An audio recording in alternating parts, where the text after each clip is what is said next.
You are surrounded by fools, and it is exhausting. Not because they are loud, not because they are wrong, but because they are certain.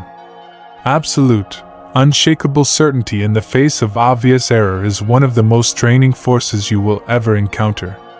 And here's the part most people never realize: your intelligence, the thing you're most proud of, is not protecting you from this. It's making you vulnerable to it.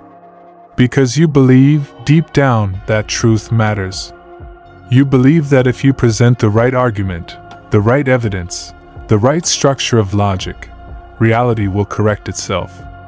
It won't. And that belief is exactly what traps you. You've lived this before.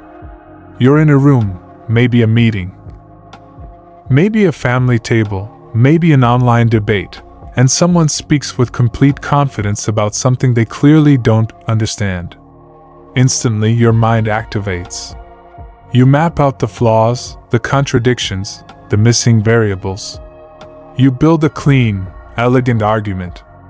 You deliver it calmly, precisely. And then, nothing. They blink. They dismiss it. Worse, they double down. And suddenly you're the one defending yourself. You leave that interaction drained, irritated, questioning how something so obvious could be ignored. That's the moment you lose, not because you were wrong, but because you walked into a game you didn't understand. You are suffering from what can only be called the intelligence trap. You are projecting your own operating system onto someone who cannot run it. You assume that they process information the way you do, that they weigh evidence, adjust beliefs, and update conclusions. They don't. Most people do not argue to discover truth. They argue to defend identity. They argue to preserve ego. They argue to win, not to understand. And when you bring logic into that arena, you are not offering clarity, you are issuing a threat. A threat to their self-image. A threat to their perceived competence. And the human ego will destroy truth itself before it allows that threat to succeed. This is where the real shift begins. You have to understand that ignorance is not passive. It is active. It is defended.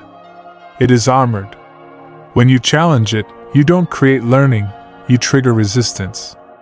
And resistance doesn't debate. It absorbs, deflects, and counterattacks.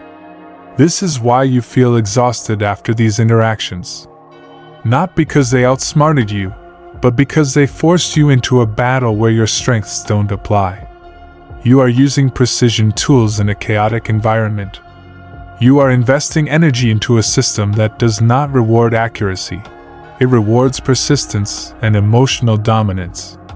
So what do you do? If logic fails, if reasoning is ineffective, how do you navigate this without losing your mind? You stop trying to win through truth. And you start winning through control of the dynamic. The first principle is simple, but difficult. Stop giving them friction. Friction is what they want. Your resistance validates their importance. Your engagement signals that their perspective is worth challenging. Every time you argue, you elevate them. You legitimize the interaction. And in doing so, you trap yourself inside it. The more you push, the more they push back, not because they believe more strongly, but because your resistance feeds their need to defend themselves. The second principle is more strategic. If you must engage, you do not contradict, you amplify. You take their idea and push it further than they ever intended. Not to mock, not to insult, but to expose the natural consequences of their thinking. This is not about correcting them. It's about letting their own logic collapse under its own weight. When you do this correctly, something interesting happens. They begin to retreat, not because you defeated them, but because you forced them into territory they can't defend. You didn't oppose them. You accelerated them. But even this is secondary to the most important shift. You must detach your identity from being understood. Intelligent people are addicted to being recognized as right. That need is the hook. That's what keeps you engaging, explaining, refining your arguments. You want acknowledgement. You want resolution. But when you seek validation from someone incapable of giving it, you are placing your internal stability in their hands. And that is a losing position every time. Once you remove that need, everything changes. You stop reacting. You stop over-explaining. You stop trying to correct every flawed statement that crosses your path. You begin to observe instead of participate. And in that observation, you gain something far more valuable than being right. You gain control. There is another layer to this that most people ignore. Stupidity is not just frustrating. It is contagious. The more time you spend engaging with irrational thinking, the more your own clarity begins to degrade. You simplify your language. You lower your standards. You adjust your expectations. Over time, you are no longer thinking at your highest level. You are adapting to the lowest common denominator around you. This is how intelligent people lose their edge. Not through failure, but through exposure. So you must create distance. Not always physically, that's not always possible, but psychologically. You develop what can only be described as an internal barrier. You engage selectively. You respond minimally. You protect your attention like it's a finite resource, because it is. Not every statement deserves a response. Not every argument deserves your energy. And not every person deserves access to your full cognitive capacity. When you are forced to interact, because you will be, you do not show your full depth. You simplify. You neutralize. You become agreeable without being invested. You acknowledge without committing. You speak just enough to maintain the interaction, but not enough to become entangled in it. You give them what they need to feel heard, without giving them what they need to control you.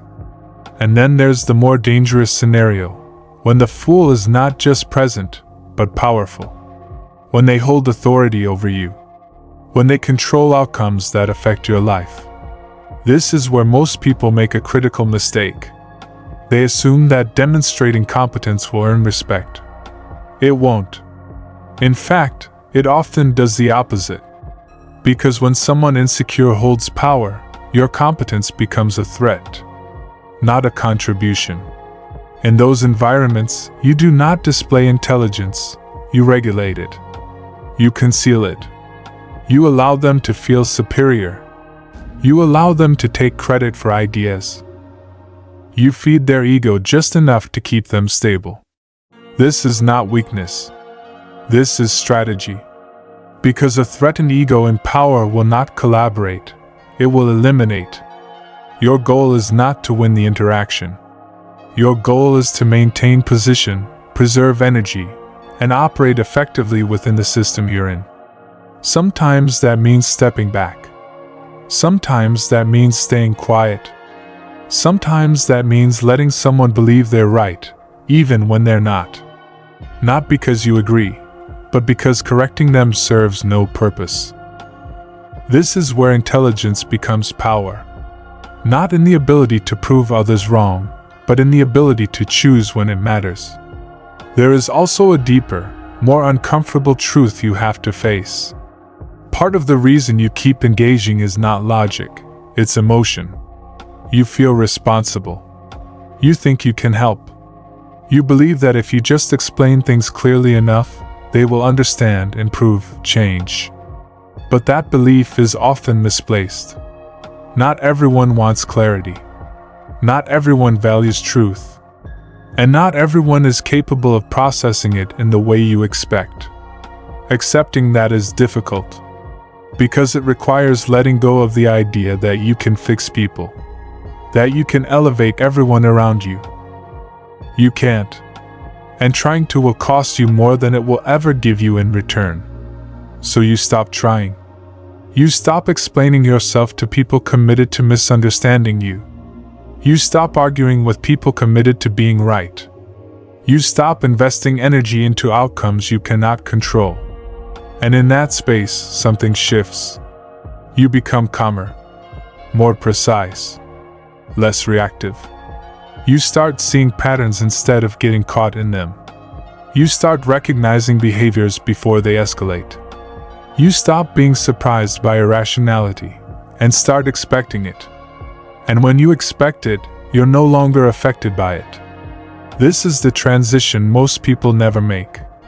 They stay stuck in reaction, stuck in correction, stuck in the endless cycle of trying to bring clarity to chaos. But clarity is not something you can impose. It's something that has to be received. And if the other person is not open to receiving it, your effort is wasted. So you redirect that effort into your own thinking, your own work, your own growth. Because every moment you spend trying to correct someone else's flawed perception is a moment you're not building your own advantage. And that's the real cost. Not that they don't understand you, but that you're losing time trying to make them.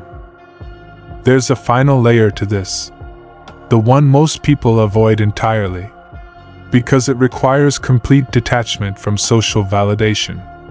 You have to become comfortable being misunderstood. People will misinterpret your silence. They will assume your restraint is weakness. They will label your detachment as arrogance. Let them, because their interpretation is based on their perception, not your reality. You are no longer operating for their approval. You are operating for results. And results do not require agreement. They require execution. So the next time you feel that familiar pressure, that urge to explain, to correct, to prove, pause. Recognize it for what it is. Not a necessity. Not a responsibility. Just a habit. And then choose differently. Because the moment you stop trying to win every argument is the moment you start winning where it actually matters.